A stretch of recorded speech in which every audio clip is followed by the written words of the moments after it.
fazer aqui uma breve leitura para que a gente possa, como é que diz, criar uma psicosfera, né, para a noite de hoje, do livro Minuto de Sabedoria, de Carlos Torres Pastorino. E a lição é essa: não perca sua serenidade. A raiva faz mal à saúde. O rancor estraga o fígado. A mágoa envenena o coração. Domine suas reações emotivas. Seja dono de si mesmo. Não jogue lenha no fogo de seu aborrecimento. Esqueça e passe adiante para não perder a sua serenidade. Não perca sua calma. Pense antes de falar. Não ceda à sua impulsividade. Interessante que essa lição, hoje acontecendo em Miguel Calmon, eu não pude participar, que era justamente um grupo de... Não pude participar porque eu já estava aqui com um compromisso na sala. E um grupo de psicólogos, justamente para trabalhar a emotividade. O que a gente está precisando, acho que a humanidade de um todo, é educar as nossas emoções. E aí, abri essa lição, e agora que eu estou percebendo que nessa lição tem muito a ver com a participação hoje à noite de ir lá para esse encontro. Então, realmente, o que mais está precisando é que a gente domine as nossas reações.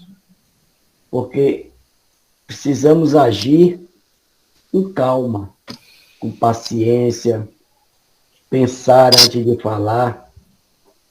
E a maioria de nós ainda, infelizmente, não dominamos esse processo emotivo que ainda carregamos, né?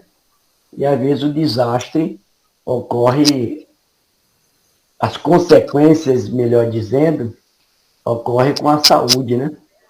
Então, quando a gente percebe que está com problema na saúde, no fígado, em algum órgão, a gente sabe que foi justamente pela falta da calma, da tranquilidade, da observância, e a gente se inclina muito para o mal, infelizmente ainda.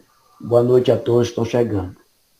Então hoje, meus queridos irmãos, a todos que estão aqui na sala, né? Sejam todos bem-vindos. Hoje nós temos a satisfação de receber, eu acho que é mais de uma vez, né? Ou é a primeira vez, Silvana? Não, já é a segunda. Segunda vez. Então, nós temos hoje a segunda oportunidade de estar com a nossa irmã Silvana Pádua, que é da Associação Espírita Obreiro da Fraternidade de Cruz das Almas, e vai trazer para nós, hoje à noite, um tema bastante relevante, né? Não choreis por mim. Esse foi um grande mestre que deixou essa mensagem. Eu acho que a gente precisa chorar mais por nós mesmos do que chorar por Jesus, né? Eu acho que é isso que a gente precisa, e a lição de Pastorino caiu até dentro de um processo que a gente pode fazer essa análise. Então, Silvana, seja bem-vinda. A Sala Chico Xavier fica muito lisonjeada com a sua presença, sempre que para nós é gratificante. E para mim, eu fui escolhido hoje para coordenar esse trabalho dessa noite. Te desejo toda a inspiração do Mestre Jesus para a sua atividade nesta noite de hoje. E acho que está abrindo, né, esse ciclo de palestra, as mensagens do Calvário. Não é isso, Silvana? Isso então, mesmo. Essa mensagem que vai ser rolada aí, enrolada todo esse mês de novembro e dezembro, e a gente tem, eu acho que vocês estão visualizando, os palestrantes de peso, né? E no final, estou vendo aqui uma aluna minha que me chama de professor, Eunívia Figueiredo, e está no time de elite. E aí a gente fica contente quando vê uma aluna nossa fazendo parte desse time de elite, né? Então, sem mais delongas, vamos dar início à atividade da noite de hoje. Estejamos juntos, né, toda terça-feira, para ouvir uma mensagem edificante como Silvana vai abrir hoje. Então vamos abrir nosso trabalho agradecendo ao Mestre Jesus, dizendo nessa rogativa, assim, e essa prece, meus queridos irmãos e queridas irmãs, eu estou dedicando a nossa irmã Virgínia, que não está conosco no plano mais físico, há 9 dias que ela foi para o plano espiritual, desejando a Virgínia essas vibrações de paz, de amor, ao seu espírito, que sempre presente nessa sala de Francisco Cândido Xavier.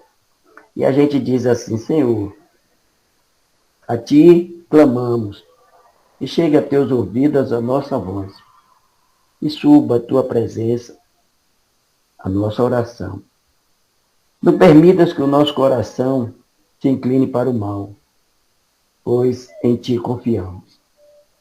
Não desampare, Senhor, a minha alma, ou a nossa alma. Tu és o nosso refúgio, atende o nosso clamor. Não nos deixes apartar de Teus olhos. Desvia de nós a falsidade da boca, que os nossos caminhos sejam retos, porque a verdade é como a luz da aurora. Feliz é o homem que em Ti confia, pois lhe darás o que é bom e transformarás suas pegadas em caminhos. Obrigado, Senhor. Obrigado pela luz que irradia sobre a nossa mente, pela paz que experimentamos. Sintamos-nos, Senhor, flutuando no mundo de paz e de amor. Nossa mente está calma, em paz, e a força infinita se faz em torno de nós. Obrigado, Senhor. Essa é uma rogativa muito significante que é do irmão Jerônimo, no livro Momento de Reflexão. E com essa rogativa, pedimos a Deus e a Todo-Poderoso e aos amigos espirituais, o anjo guardião de Virgínia, que a proteja, ilumine os seus passos, que acalente, neste momento, no plano espiritual, toda a sua visão de mundo, e que esqueça a existência, os sofrimentos que passou aqui no planeta Terra. E que teu espírito encha-se sempre de luz. Obrigado, Senhor. E com essa prece, vamos dar a palavra à nossa irmã Silvana, para que ela possa, nesses 50 minutos, se precisar de prorrogação também tem, não precisa ser muito rígido, 50 minutos, mas se houver prorrogação, Silvana, fique à vontade. Não, fique tranquilo, Genô. O meu tempo tem sido breve. Eu tenho acreditado cada vez mais que estender muito é algo que fica cansativo. Então, Tá certo. Então vamos fique à ali. vontade, Silvana. A Vamos palavra está com você agora. Ok, muito obrigada. Eu agradeço pelo convite. É sempre uma alegria trabalhar na divulgação do Espiritismo e rever pessoas conhecidas, pessoas amigas, que às vezes a gente nem conhece pessoalmente, mas vai se familiarizando nos encontros, nas lives, e vai estabelecendo esse vínculo de proximidade, mesmo sem ter se conhecido materialmente, mas a gente sabe que, na verdade, o que permanece são as ligações espirituais, e essas vão além da matéria. Eu agradeço muito pelo convite e é sempre uma honra participar deste grupo. Então, como o Agenor disse, esse mês ele tem uma proposta bem interessante, porque ele vai trazer situações vividas por Jesus nos momentos finais da vida dele. E mais interessante ainda é que Jesus ele veio ao mundo com esse propósito de ensinar. Quando o moço o aborda dizendo, bom mestre, ele indaga, Por que me chamas bom? Bom, só o Pai. Mas ele não faz nenhuma referência ao termo mestre, porque realmente esse foi um dos propósitos, né? Se a gente vê no Livro dos Espíritos, na questão 625, qual guia e modelo que Deus ofereceu à humanidade, qual o ser que Deus ofereceu à humanidade como guia e modelo, qual a referência, os Espíritos respondem: vede Jesus, guia, modelo, aquele que nos mostra, que nos sinaliza o caminho, aquele que nos ajuda a enxergar coisas que nós temos dificuldade de fazê-lo. E não é diferente nesse momento. Então, nós aprendemos com o nascimento dele, quando nasceu, tem ali lições implícitas nesse momento.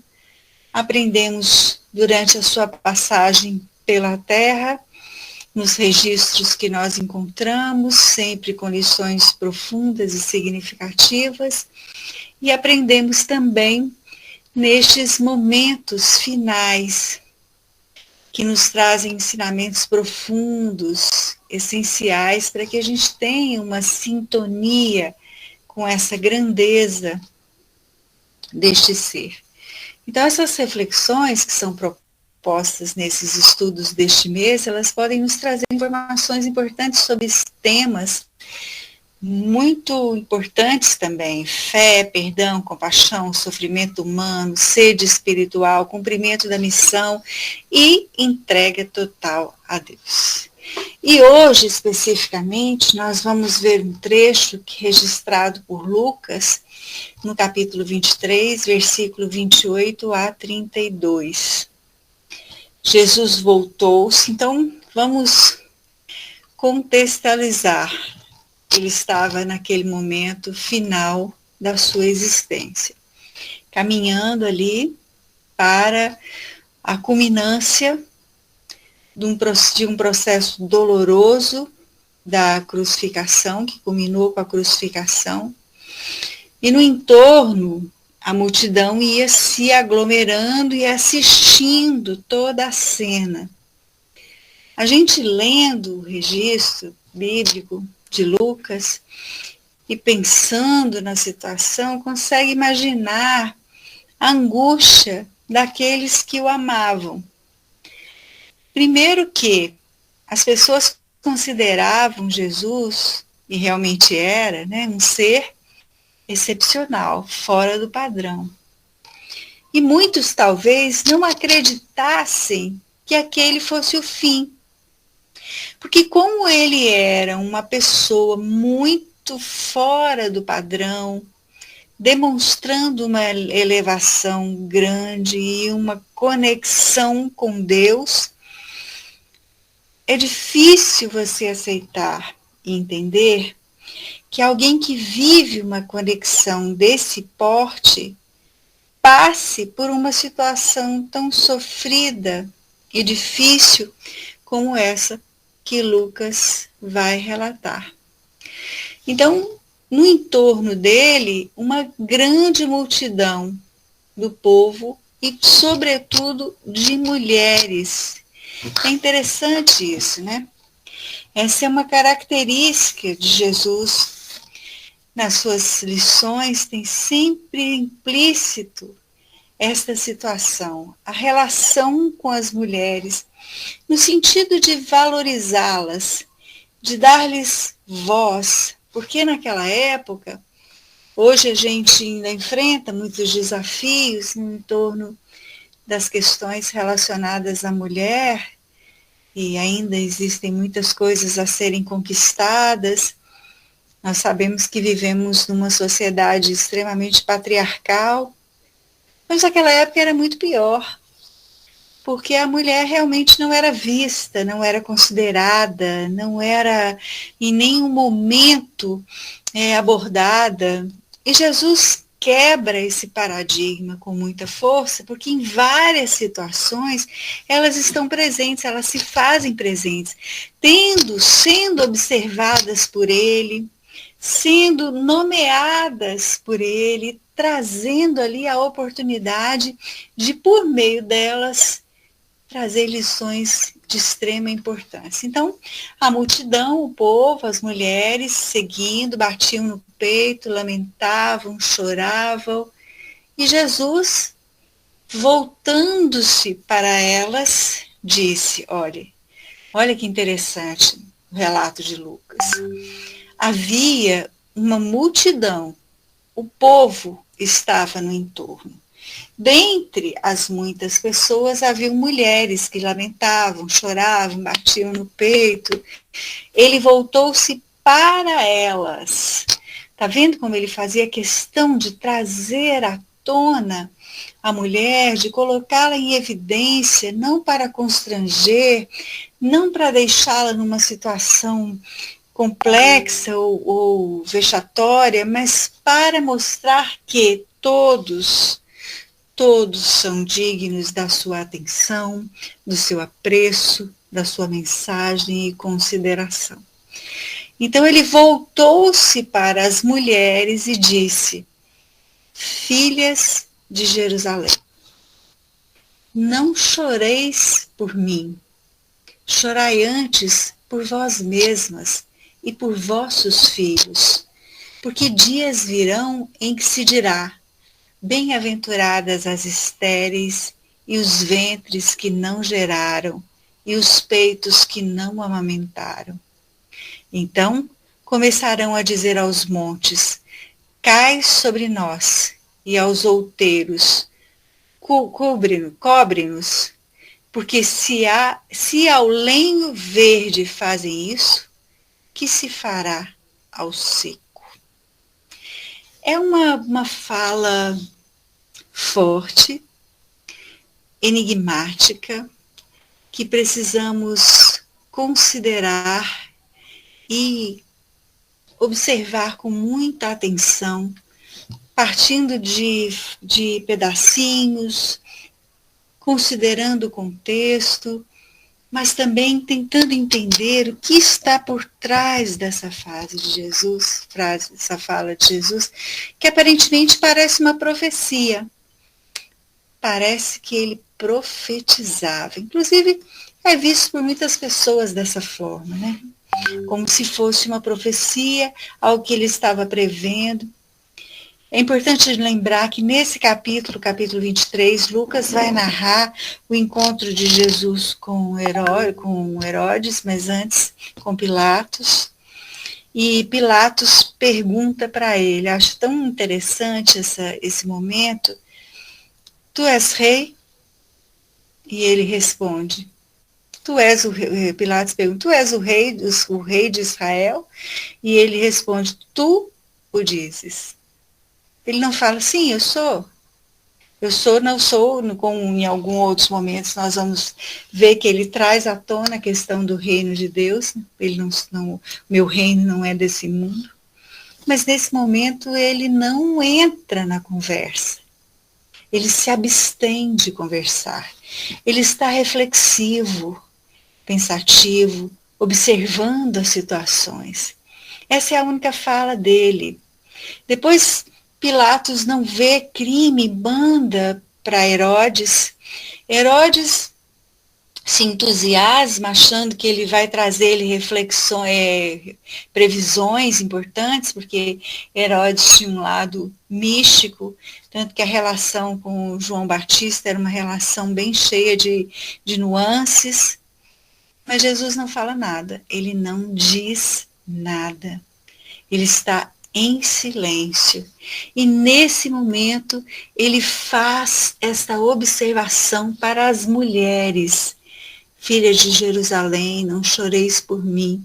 Chorai antes por vós mesmas e por vossos filhos.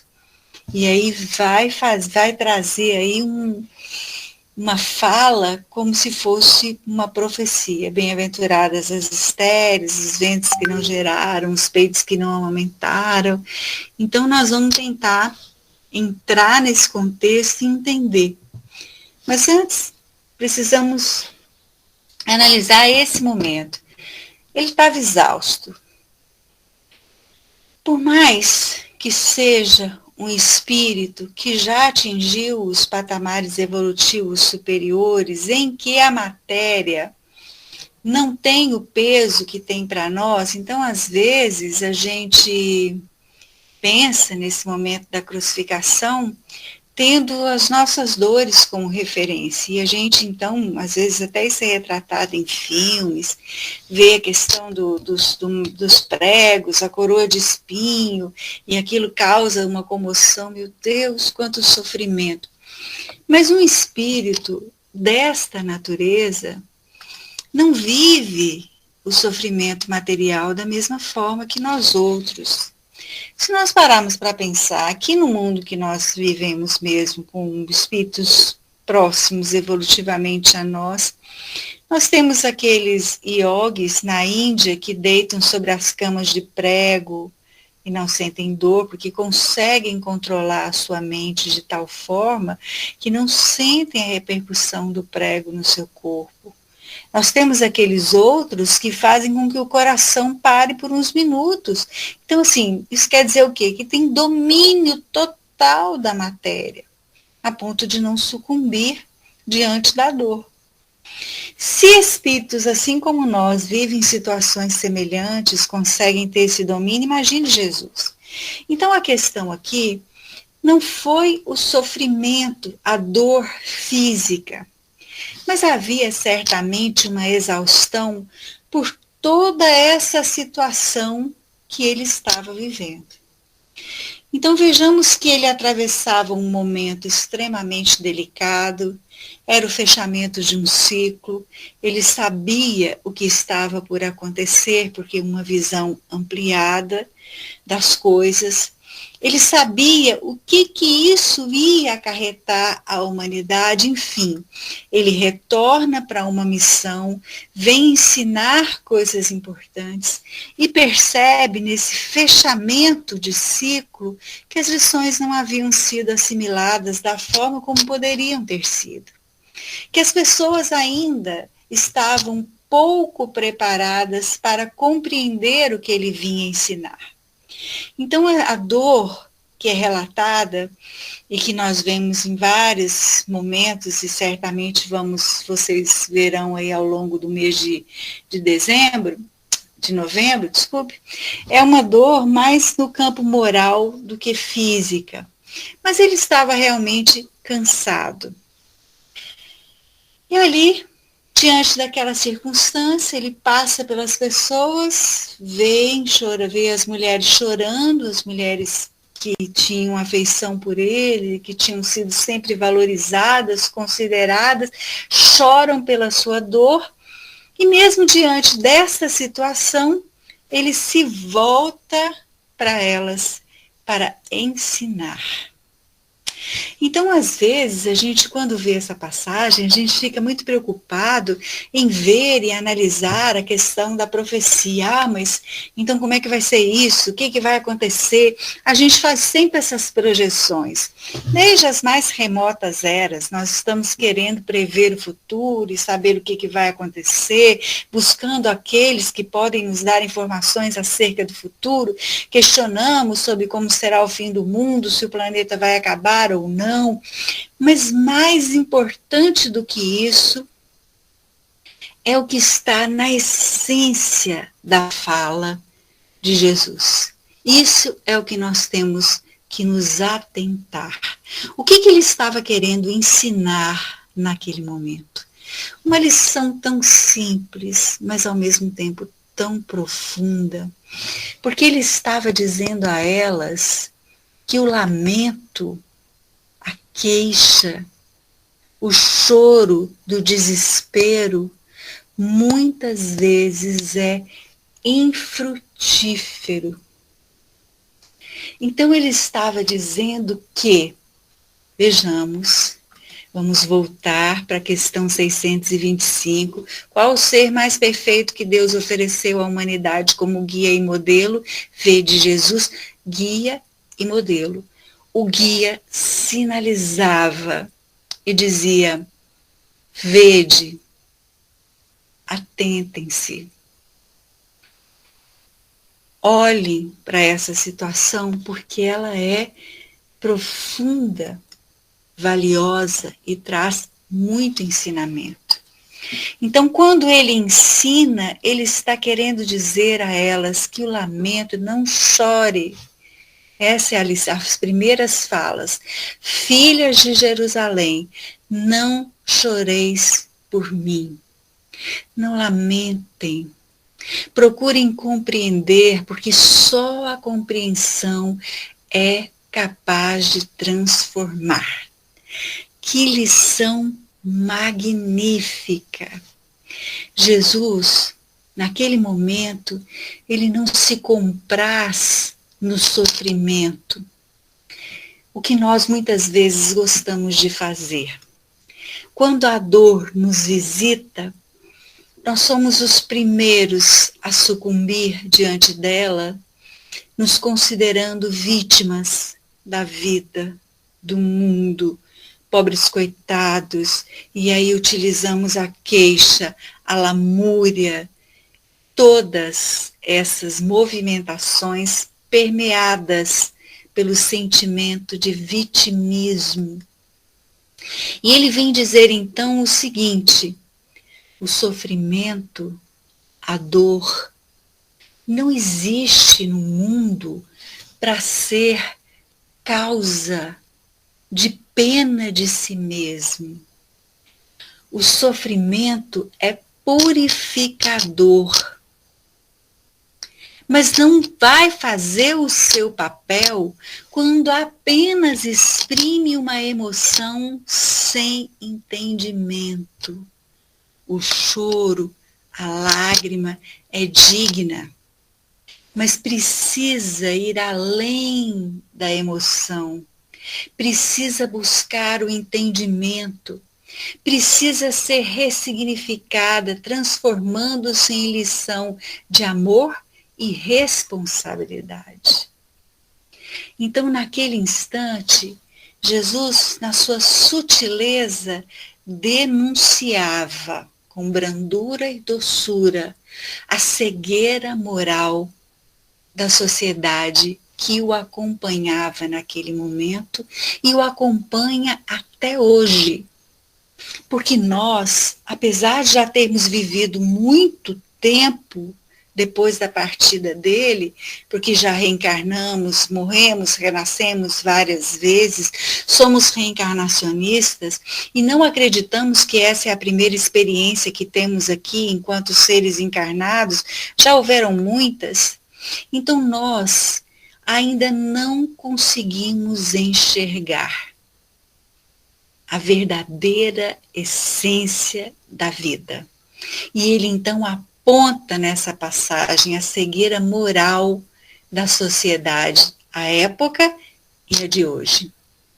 Chorar por si mesmas, como ele preconiza na sua fala, simboliza o exame de consciência e a busca pelo crescimento e a expansão da consciência, que é a base do Espiritismo.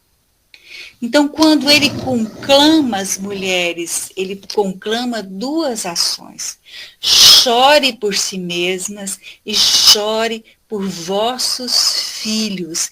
Ele faz um alerta à responsabilidade moral coletiva e à educação espiritual das futuras gerações. Allan Kardec afirma que a regeneração da humanidade começa pela educação moral do espírito. A dor e as aflições, nós aprendemos isso com bastante inteireza no Espiritismo. Dor e aflições futuras são consequências das ações de hoje, dentro de uma lei que é muito maior do que todos nós, que é a lei de causa e efeito. Então, meus queridos, na visão espírita, que é o que nós estamos buscando ao estudar o Evangelho no centro espírita, na casa espírita, na visão espírita, essa passagem transcende o episódio histórico e simboliza um alerta da consciência. Não choreis por mim, o espírito puro, já num patamar muito mais elevado do que todos aqueles que estavam ao seu alcance, vem a partir da sua dor ensinar que ele não necessitava da compaixão humana, porque ele compreendia o valor do que ele estava vivendo. O seu sofrimento não era castigo, mas era testemunho. Então, esta lição que Jesus estava dando naquele momento cai sobre nós nesse instante, apesar da distância que nos separa, ele está a anos-luz à nossa frente. Mas nós vamos um dia chegar lá, estamos caminhando para isso, e temos o privilégio deste guia da humanidade nos mostrar os pontos importantes que temos que nos atentar. Jesus está em plena sintonia com as leis de Deus. Como disse a princípio, a dor física não afetava como afeta a nós outros. A consciência expandida, iluminada, unificada com o Pai, dava-lhe domínio total da matéria e também do espírito. Ele sabia que aquele instante seria a porta para a renovação espiritual da humanidade. Assim, chorar por ele seria uma emoção piedosa, mas sem entendimento. Então, quando nós vamos compreendendo as emoções, elas fazem parte da nossa vida. Inclusive, nós temos uma área no cérebro que é responsável pelas emoções. Os animais também têm. O cérebro, ele é a forma de comunicação com a vida material. O espírito, para viver na matéria, ele se utiliza de um corpo físico e ele utiliza o cérebro como meio pelo qual ele vai acessar a vida material. Os animais também têm um cérebro, e o cérebro dos animais é semelhante ao nosso, com exceção de uma parte que, pela evolução, o ser humano alcançou e o animal ainda não, que diz respeito a essa parte aqui frontal. Então, na parte dos que guia os automatismos, aonde se encontram as emoções, nós temos e os animais também têm. Os animais também têm medo, os animais também têm raiva, eles têm tristeza, eles têm alegria. Então, são emoções que norteiam a vida do ser humano. O verdadeiro pranto é o da consciência desperta. É daquele que chora, mas compreende. E nós, enquanto seres em evolução, devemos nos preparar espiritualmente, educando sentimentos e pensamentos para que possamos adentrar no mundo melhor. Então, quando nós vemos essa passagem, nós vamos encontrar uma questão bastante importante, porque Jesus, e vamos trazer essa reflexão agora, Alberto nos pediu que trouxéssemos essa questão também à tona, e ela está implícita na lição, porque ele está falando para mães e filhos. Mães e filhos compõem uma família. Então, quando nós estudamos o Espiritismo, nós aprendemos que a família é uma instituição destinada à reeducação dos espíritos. Então, quando nós renascemos e voltamos e vamos futuramente constituir uma família, vamos receber aqueles espíritos que nós temos o compromisso de educar e encaminhar para Deus, para o bem. Então, esta é uma proposta que temos na vida enquanto seres encarnados. Os laços de família são fortalecidos pela reencarnação. Porque nós vamos ter a possibilidade de aprender a amar aqueles que estão à nossa volta, e esse é o objetivo. Se já trazemos vínculos de amor, ótimo, vamos juntos trabalhar em prol de uma realidade maior. Se ainda não temos os laços de amor desenvolvidos, estamos aqui neste campo familiar para desenvolvê-los, vamos trabalhar para isso. Então o lar é uma escola de alma, onde espíritos afins, desafetos se reúnem para aprender o amor, o perdão e a fraternidade. As filhas de Jerusalém, a que ele se refere no trecho, representam no sentido simbólico as consciências sensíveis, aquelas que se comovem diante do sofrimento alheio, como muitos corações dentro da família que se afligem um pelo outro, mas que ainda não despertaram para a necessidade da autotransformação. Ao dizer não choreis por mim, Jesus ensina que a emoção, ela é infrutífera. O simples fato de se compadecer sem mudar não basta. A lição é preciosa e profunda. Nas relações familiares, isso equivale a sofrer pelos entes queridos sem trabalhar por si mesmo, o que perpetua o desequilíbrio. O sentimento é divino quando se traduz em obras, é inútil quando se detém na superfície de lágrimas, diz Emmanuel no livro Caminho, Verdade e Vida. Jesus, então, aponta para o dever de cada espírito perante a sua própria consciência, e no caso, filhas de Jerusalém, não choreis por mim, chorais pelos vossos filhos, ele está trazendo a questão da família. E em termos de família, essa advertência que Jesus traz na passagem, ela possui duas dimensões. Responsabilidade individual, pensando na relação familiar. O que significa isso? Cada membro da família deve cuidar do próprio adiantamento moral. Não adianta lamentar as falhas do outro se não transformamos as nossas atitudes, palavras e pensamentos. Chorais antes por vós mesmas e por vossos filhos pode ser compreendido como um chamado à responsabilidade familiar. Aqui Jesus aponta o dever de cada espírito perante a própria consciência e a sua prole espiritual.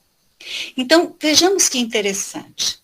Muitas vezes, nas relações familiares, nós responsabilizamos uns aos outros. Pais responsabilizam filhos, filhos responsabilizam pais e mães.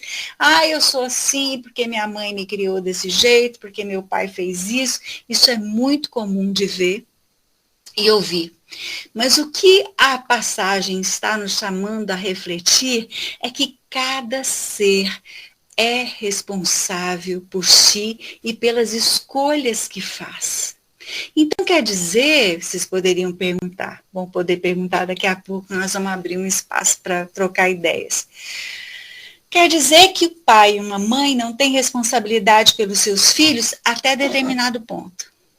Porque nós vamos ter ali, na infância, na adolescência, o dever de encaminhá-los para o bem. Chega num determinado ponto que a caminhada e as escolhas são deles. Então nós damos todo o subsídio, nós damos a base, como se fosse uma construção de uma casa. Vamos construir uma casa, então trazemos a pedra, fazemos a parte dos ferros ali, construímos a estrutura. Se essa estrutura é forte, ela vai aguentar intempéries, dificuldades. Então, o nosso trabalho é, enquanto pais e mães, nessa responsabilidade coletiva, é alicerçar essa casa em bases fortes. O acabamento é feito por cada um. Depois que recebemos essa base, as escolhas que vamos fazer, nós próprios, individualmente, vamos arcar com elas. Pais e mães arcam com as consequências da vida de seus filhos quando não oferecem um bom alicerce nessa construção. Quando são presos pelas emoções, quando se paralisam diante das dificuldades e não conseguem transcender para o que é mais importante na vida, que é trabalhar nessa construção de modo consciente e coerente com tudo aquilo que vem aprendendo acerca da vida verdadeira, que é a vida do Espírito. Cada um é o construtor do próprio destino. O verdadeiro choro por si mesmo, chorai por vós mesmas, é o reconhecimento das imperfeições, do orgulho, do egoísmo, da paciência e o esforço sincero de transformação, que não é rápida, que não acontece do dia para a noite, mas que ocorre a partir do momento que nós nos enxergamos, que nós nos vemos, que olhamos para nós próprios e constatamos: eu sou uma pessoa ciumenta. Meu filho começa um relacionamento com uma moça, namorando, apaixonado, e aquilo mexe com as minhas estruturas mais profundas de mãe, e eu penso: como ele pode amar alguém além de mim? Eu sou a mãe. Eu criei, eu passei noites em claro, eu não dormi quando ficava doente. E aí, com isso, a gente não expande a consciência e volta-se para si mesmo pensando: estou com ciúme. E quando nós fazemos esse exercício de voltar para nós mesmos, detectando a emoção desequilibrada, nós não crescemos, não avançamos. E aí, não conseguimos viver a experiência familiar fazendo o que é preciso no quesito responsabilidade individual. E vamos perder a chance de crescer e avançar. O outro tipo de responsabilidade que a vida familiar nos permite viver é a responsabilidade parental. Os pais e as mães são instrumentos de Deus na reencarnação e são encarregados de ajudar o espírito reencarnante a reencontrar o caminho do bem. E vão fazer isso à medida que os filhos estão tenros e têm a possibilidade de compreender e de fazer diferente daquilo que já vem fazendo em outras e outras vidas. Se nós pensarmos na questão familiar, para irmos encerrando essa nossa parte de exposição, nós podemos entender também que o lenho verde a que Jesus se refere, se fizerem isso ao lenho verde, que dirá o lenho seco? Sim, o lenho verde simboliza o lar espiritualizado, onde há compreensão, oração, esforço mútuo, mas que ainda assim enfrenta desafios, enfrenta sofrimento.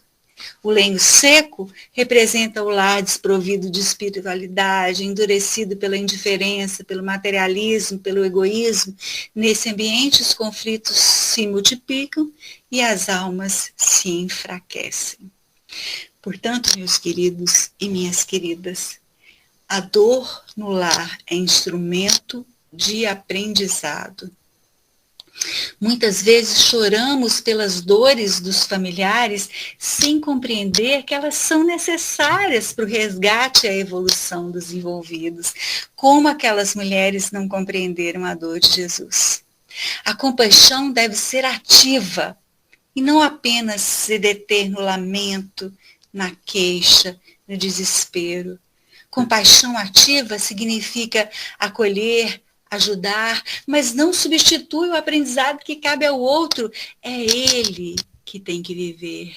Ninguém vai passar por ele. Ele é que tem que passar pela experiência da dor. O exemplo é a forma mais alta de evangelização. E isso Jesus veio ensinar em todos os instantes, tanto que viveu todo esse processo de martírio para nos ensinar. Em se tratando da relação de pais e filhos, ambos aprendem na convivência.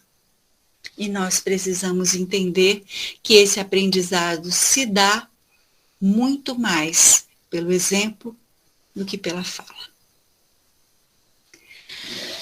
Bom, já estamos aqui, Agenor, 8h30, não é? Que é na minha cabeça ficou essa proposta, a Adalberto havia me dito, 15 minutos para que, caso haja alguma fala, alguma indagação, uma interação, a interação é sempre importante, né? Certo. Vontade, tá? Eu acredito que com a sua exposição, né, a gente abriu as comportas do nosso entendimento a respeito desses elevados propósitos de Jesus, né? Então, a gente tem e conhece que na tarefa cristã não é fácil, ou talvez seja fácil até começar, mas continuar é difícil, e chegar ao fim é crucificado. Então, Silvana, acho que a sala, quando se fala de Jesus, a sala Chico Xavier deve estar bem cheia de reflexões, creio, né? Esse espaço que você está deixando, esse momento realmente da gente fazer uma reflexão muito profunda, porque é a partir de Jesus que a gente vai ter essa proposta de ter um propósito também, de buscar esse conhecimento em nós mesmos sobre tudo aquilo que a gente lê, estuda e ouve sobre Jesus, né? Então, meus irmãos, queridos irmãos e ex-irmãs, fiquem à vontade, se tiver alguma observação, alguma pergunta, porque foi um tema bastante reflexivo, para que vocês possam aproveitar esta noite e não deixar só Silvana falar sozinha. Ela veio dar uma exposição, mas também abrir o espaço para ser questionado. Para troca, né? Essa troca é importante. Tem pessoas aqui nessa sala que têm trocado bastante em outros grupos, Fidelis, Dirce, a gente já esteve juntos em outro grupo, sempre trazem contribuições muito importantes para a fala, e outros tantos, né? Estou vendo Fidelis e Dirce aqui que tem encontrado em outras salas e tem sempre... Eu vou abrir o leque de reflexão para ver se as pessoas tomam coragem, que fiquem à vontade também. Silvana, eu já ouvi, né? Porque às vezes a gente pega a Bíblia, lê, faz uma reflexão. Eu já ouvi e não foi na área espírita não, evangélica. Diz que esses lamentadores, ou essas lamentadoras, eram pessoas que eram contratadas para fazer o espetáculo de tristeza. Uhum. Aí, eu não sei, eu já ouvi essa por parte dele, né? E aquilo me chamou bastante atenção, que naquele tempo, porque só Lucas que relata isso, a gente não vê em Mateus, a gente não vê em João, a gente não vê em Marcos. E Lucas, ele narra essa passagem, e esse irmão evangélico dizendo que é um espetáculo que eles faziam naquele momento de tristeza, que era próprio do sinédrio, né? Então, Jesus aí diz assim: pare de chorar, porque eu não preciso e não tenho necessidade da sua insinceridade. O que é que você me diz? Será que tem algum ponto de apoio dessa visão? Então, Agenor, a gente vê assim que as lições do Cristo, algumas são parábolas, histórias, outras são fatos, né?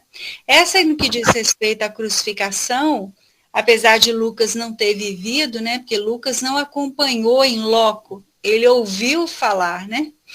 Mas eu acredito que tenha sido mesmo algo que realmente aconteceu, mesmo porque são mulheres. As mulheres, elas não tinham muito espaço naquela época, mas tinham com ele, porque ele as valorizava. Eu já vi a referência a essas pessoas contratadas na passagem da filha de Jairo. Quando Jesus chega na casa de Jairo para curar a menina que estava morta, né, entre aspas, existia ali um grupo de pessoas que estavam com esse propósito. Eram pessoas contratadas para chorar, carpideiras, se não me engano o nome. Então, nessa passagem de Jairo, tem essa referência. Eram pessoas contratadas para o lamento, para o choro. Agora, nessa que a gente acabou de ver, eu não vi nos estudos que eu fiz aqui nenhuma referência ao fato de não ser algo real, não. E me chama a atenção o fato de serem mulheres, porque realmente as mulheres não tinham muito espaço naquela época, né? O espaço que tinham, ele dava.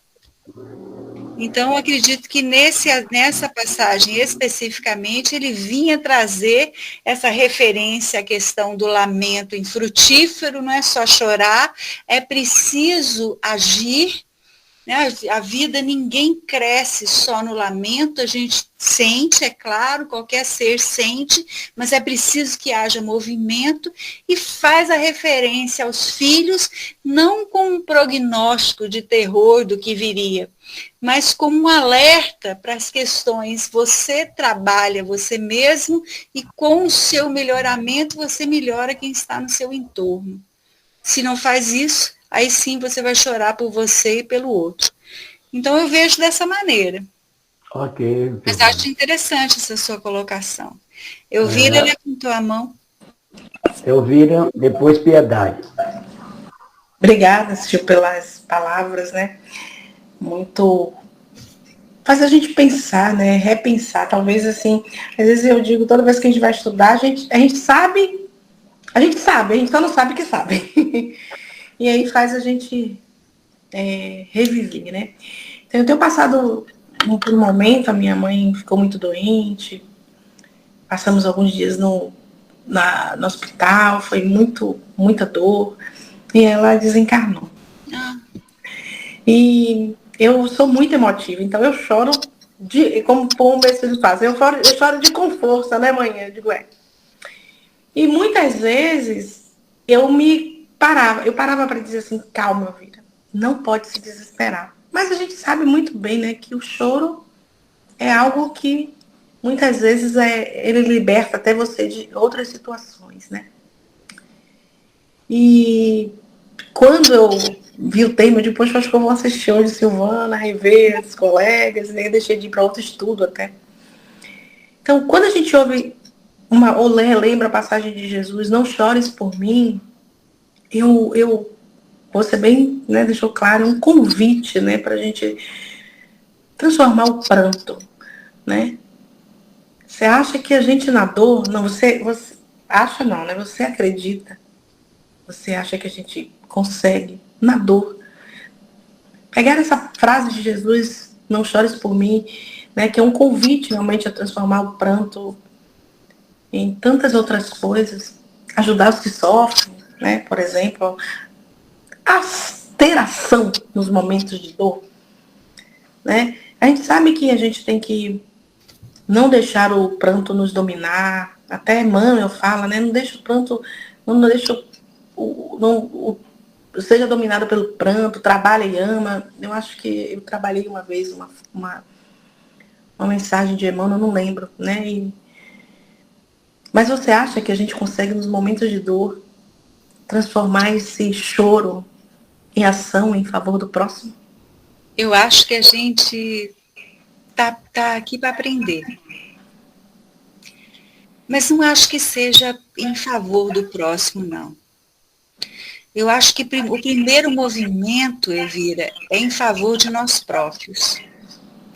Eu acho que eu vejo na passagem, né, até eu nunca tinha falado essa passagem, para mim foi muito aprendizado mesmo, porque eu não tinha falado sobre ela ainda.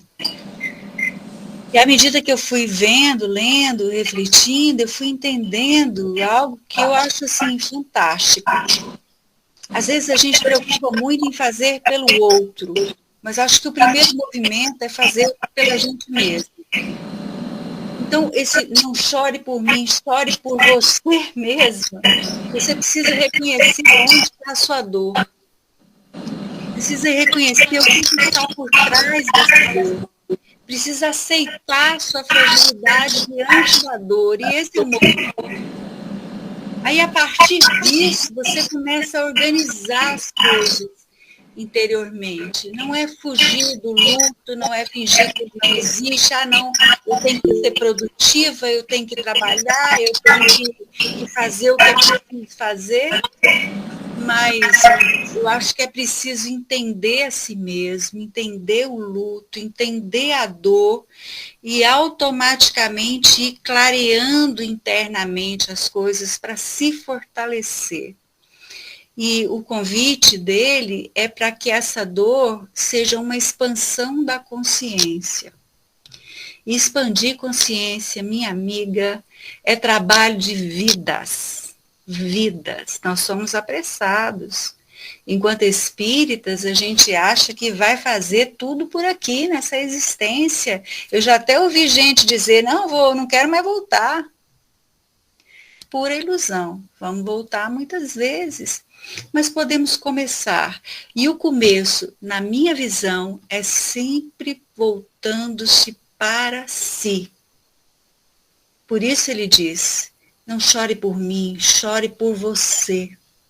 Reconheça-se, entenda-se. Saiba onde que está a dor, aonde lhe dói. E aí, com isso, a gente parte desse ponto para tentar crescer. É assim que eu vejo. Piedade, fica à vontade. Boa noite, meu irmão, tudo bom? Boa noite, Piedade. Tem que ligar, meu irmão, está desligado o seu microfone. Desculpe, eu com uma voz tão linda dessa, privando você de uma voz maravilhosa dessa. Acontece. Não chore não, já abri o microfone, pronto. E uma análise só minha, Silvana, assim, todos vocês aqui, né? Primeiro assim, por que as mulheres, né? Porque se hoje ainda se fala, imagine aquele tempo, o homem não chora. Verdade. Um ponto, né? O homem não chora. Então, o homem naquele rústico, daquele jeito de chorar, era um fraco e fraco não tinha vez. E a mulher também, talvez pelo olhar de Jesus, e quem de vocês, mulheres que agora estão aqui, que são mães, e que quando vê um filho de uma outra na TV, sacrificado, sendo morto, ou sendo condenado, não sente como se fosse seu próprio filho. Então Jesus sabia que esse sentimento materno é forte.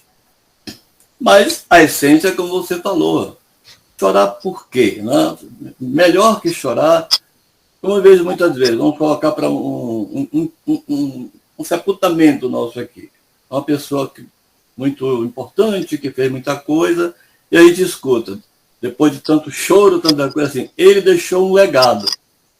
E realmente aquela pessoa, por vezes, imagine Jesus, falando de uma pessoa que é o nosso tempo, deixou um legado. Tanta gente no cortejo, choro de todos os tipos, das formas, e quem desses chorantes aproveitou algo desse legado? Nenhuma vezes. Chorou, tem um legado, nada aproveitou do legado. Então chorar realmente é uma coisa que às vezes vem.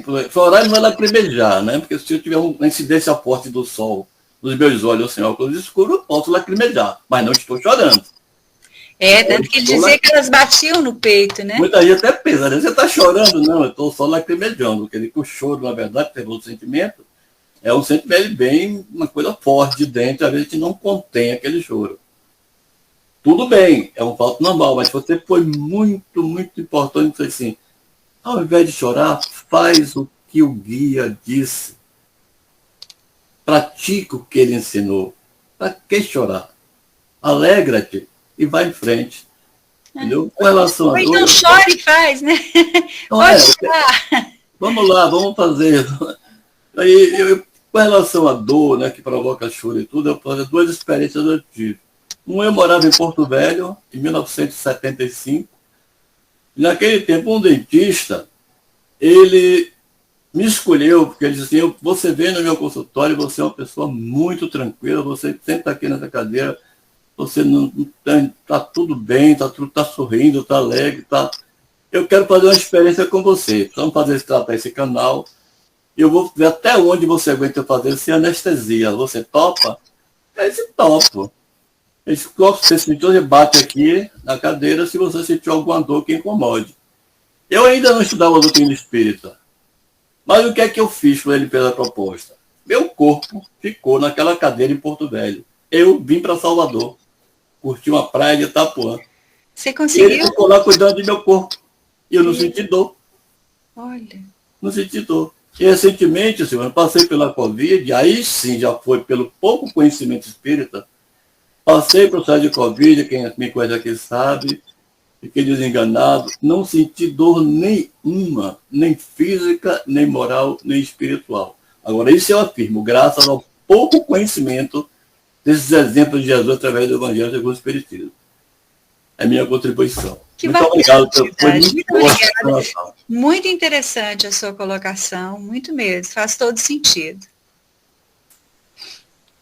Boa noite, minha irmã. Pode ficar à vontade. Disse, minha querida. Tudo Boa bom, noite, meu bem? gente. Boa noite, Silvana. Sempre é um prazer te escutar, realmente. Mas eu fiquei pensando assim, né? Sim.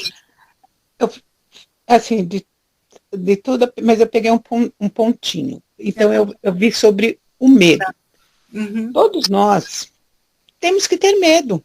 Porque quem fala, não tenho medo, ele, né? Como é que, às vezes você fala, eu não tenho medo. Então, você vai atravessar uma rua, você não vai olhar? Você tem que ter medo. Todos nós sentimos raiva, sim.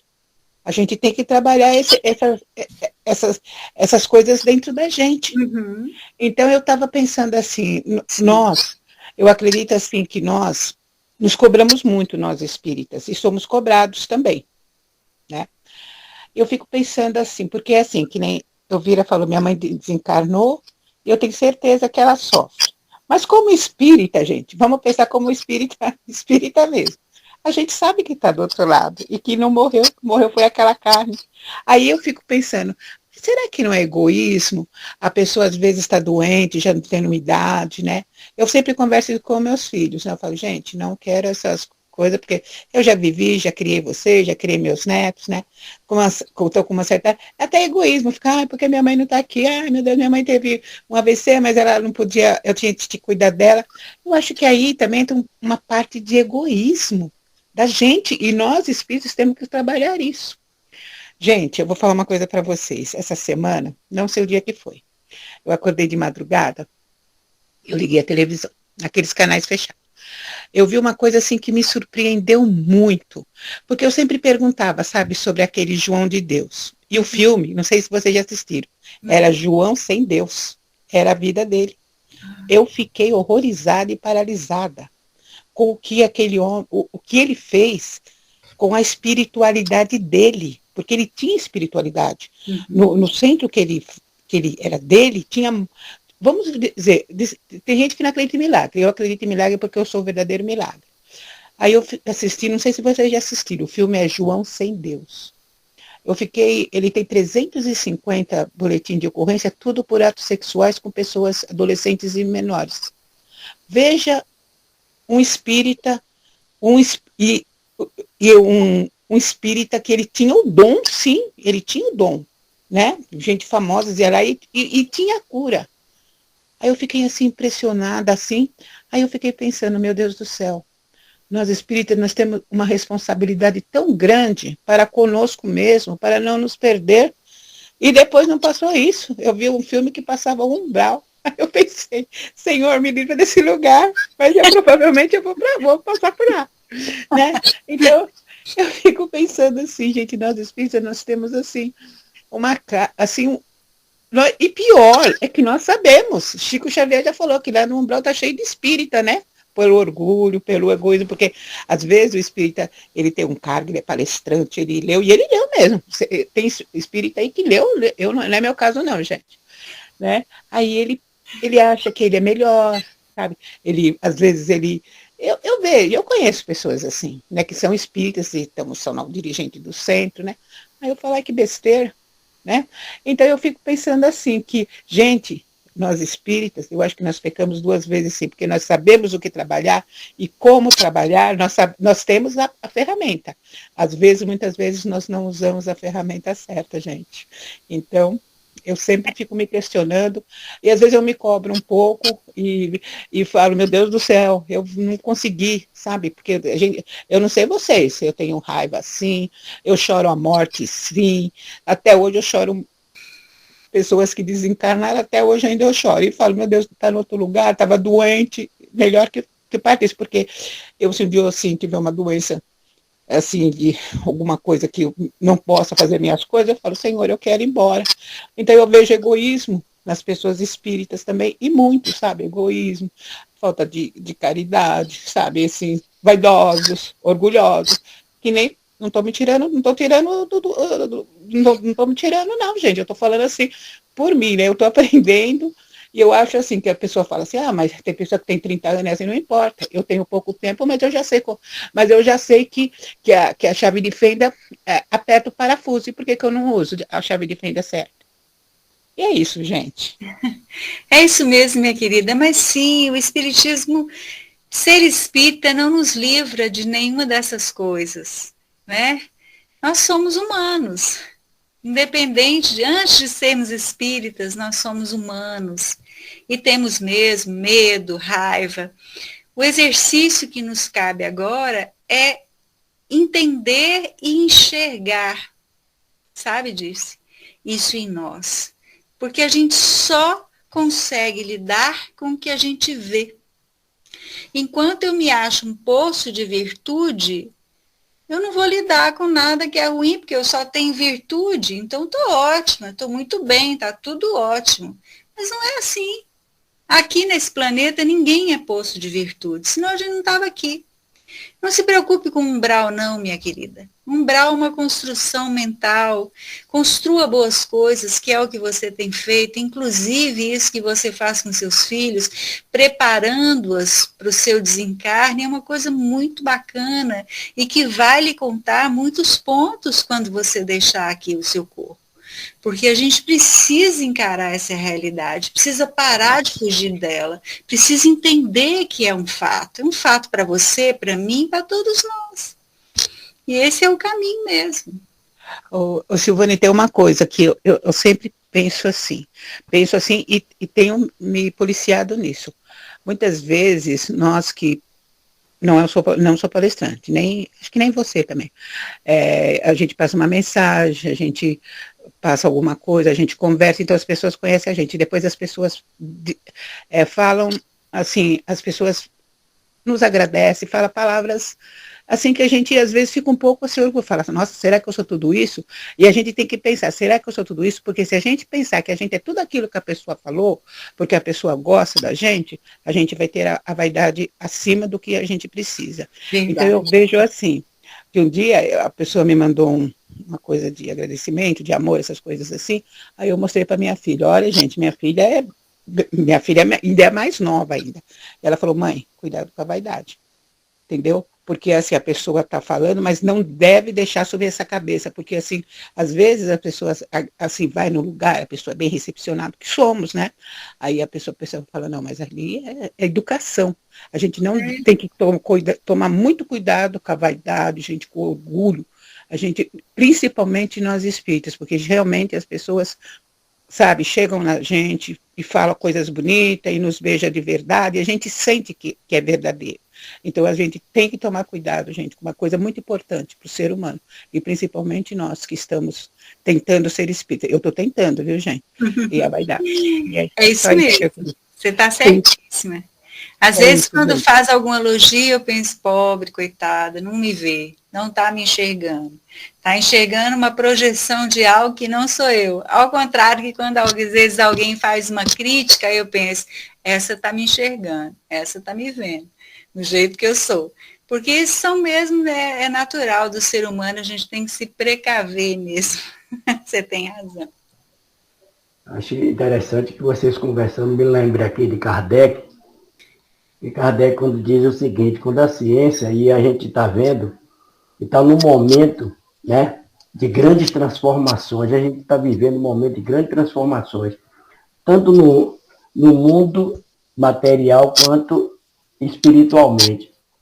Agora, quando a gente percebe que o mundo material está acelerado, hoje a gente vê um médico em um lugar, faz uma cirurgia em outro lugar. Então, você vê que o avanço materialmente está crescendo, mas espiritualmente ainda está no ritmo lento. Por quê? Porque às vezes é o seguinte, esse fato da gente dizer assim, perdi minha mãe.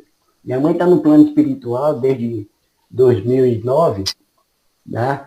E a saudade está sempre presente, sempre lembrando dos momentos felizes que a gente já teve junto. E continua tendo, porque constantemente eu estou tendo contato com ela através da emancipação da alma.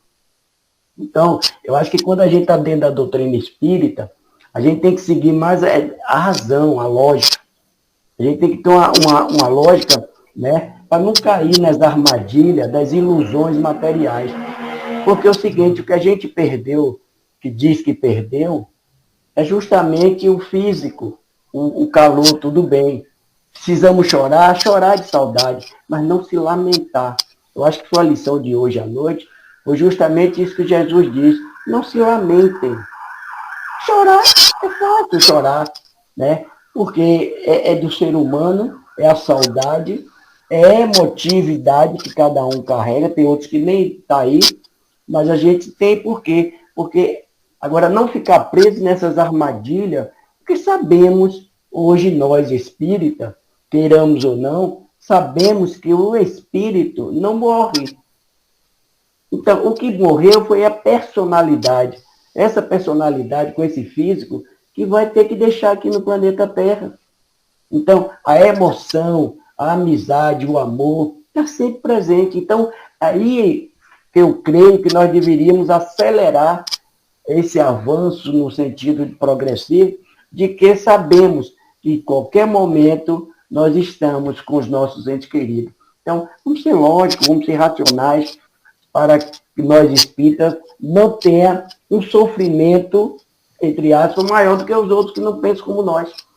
Os outros que não pensam como nós espíritas, da imortalidade, da sobrevivência, chora, passa por um processo doloroso maior do que nós espíritas. Então, acho que a gente precisa isso, voltar a dizer, precisamos ser lógicos, racionais, para que a gente não sofra com a perda, que não existe a perda. Existe a separação, a transformação. A morte é separação, é transformação. Então, nós estamos vivendo nesse momento. Então, temos que estar atentos.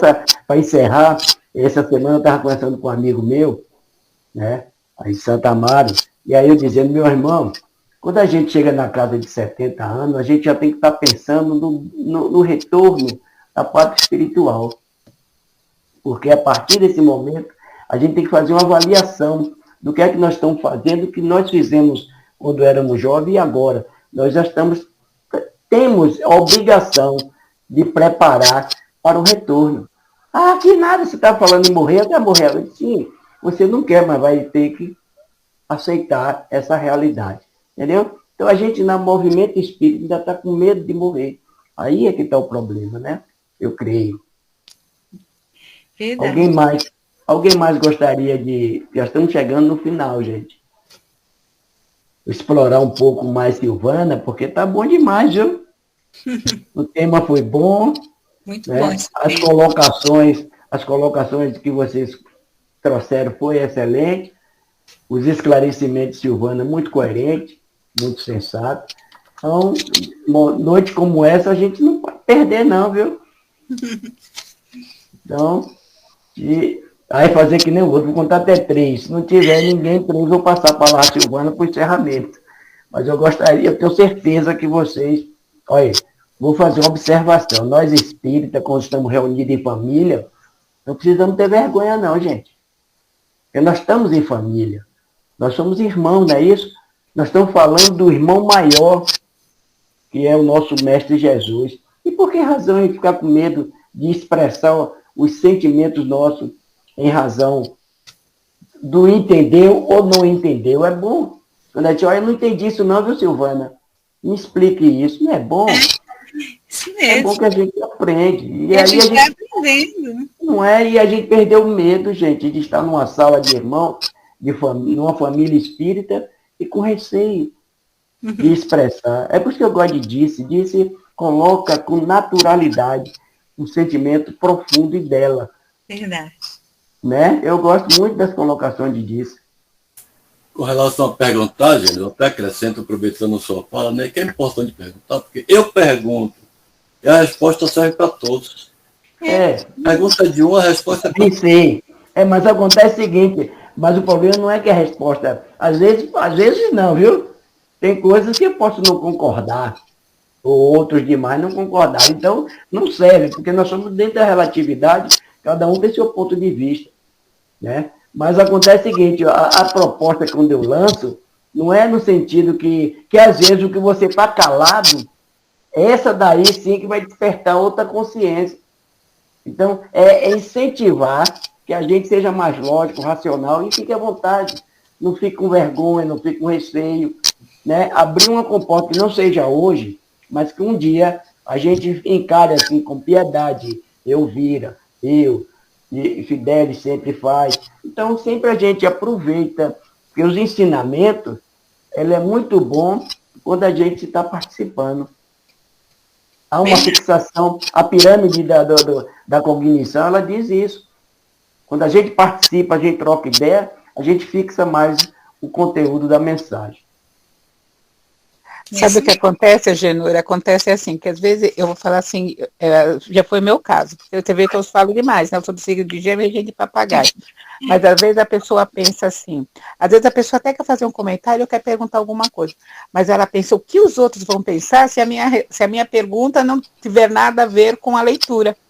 Mas às vezes alguma coisa que ela precisa ser esclarecida e nisso ela se acanha, né? Então, eu acredito que seja isso, porque, para falar a verdade, eu, particularmente, bom, não tenho essa dificuldade não, gente, eu não tenho essa vergonha de falar, eu não tenho não, eu não sei, né, mas às vezes até falo coisa que tem nada a ver, né, coisa que, sei lá, depende da cabeça, né, mas às vezes a pessoa não quer falar e não quer comentar, mas às vezes é porque ela fala, será que eu vou falar besteira, será que eu vou falar alguma coisa que eu não devo? Então, eu acredito que seja isso, e é isso, gente.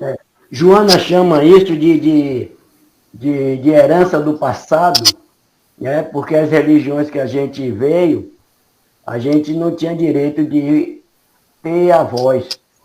Então, isso, quem sabe, está ainda enrustido na gente, que a doutrina espírita quer que a gente solte, que a gente participe, que a gente contribua, né? E aí a gente deixa de lado essas heranças que a gente passou e começa agora a exercitar o raciocínio lógico sobre a doutrina espírita, que ela é muito ampla, gente, em conhecimento, e a gente não sabe, acho que uma terça parte desse conteúdo espírita.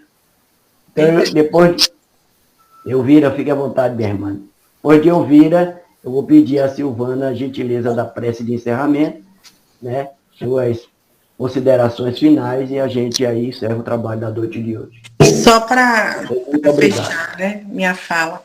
Eu me lembro que uma vez a gente estava fazendo, logo no início da pandemia, né, um estudo com Marlon Reikdal sobre Joana. E eu me lembro que ele trouxe uma fala, eu não me lembro de que livro foi, não sei se foi Momentos de Felicidade, Ser Consciente, eu não lembro, não recordo. E era justamente essa fala de Jesus, né, não chores por mim. E ele dizia que Joana, né, diria, ama-me em paz, né? Traduzindo, não chores por mim, ama-me em paz. E nesses últimos meses eu estava lembrando desse estudo, né? E eu acho que é uma frase que fecha muito essa coisa de não chores por mim, né? Caminha, ama-me em paz. Então me lembrei, só queria compartilhar com vocês. Bacana. Bom, então vamos finalizar aqui. Eu agradeço muito a vocês pelas contribuições, pela oportunidade. É uma passagem belíssima e acredito que esse mês de novembro vai ser realmente muito rico, porque as passagens vão estar são todas oriundas deste momento trágico da vida do Cristo, mas nem por isso pouco profundo e cheio e com poucos ensinamentos. Então, acredito que esse mês vai ser um mês bem rico de estudos aqui na sala. Vamos fazer a nossa prece, então, final, agradecendo a Jesus por todas as lições que o Senhor nos tem oferecido na vida, pelas oportunidades, pela sua presença nos sustentando e amparando, mesmo nos momentos de dor. Reconheces a nossa pequenez, o quanto somos pequenos, e ainda assim vela por nós, nos ampara, protege, sustenta. Por isso nós somos imensamente gratos, Senhor Jesus. Que a sua presença seja sempre o farol a iluminar nossos caminhos, iluminando também a todo este planeta e todos os que aqui vivem, encarnados, desencarnados. Que tenhamos a consciência desperta em algum momento da nossa caminhada evolutiva, mas que antes disso, que possamos assimilar as suas lições, entendendo que esse é o caminho para compreendermos a vida com mais profundidade e inteireza. Sê conosco agora e sempre, graças a Deus.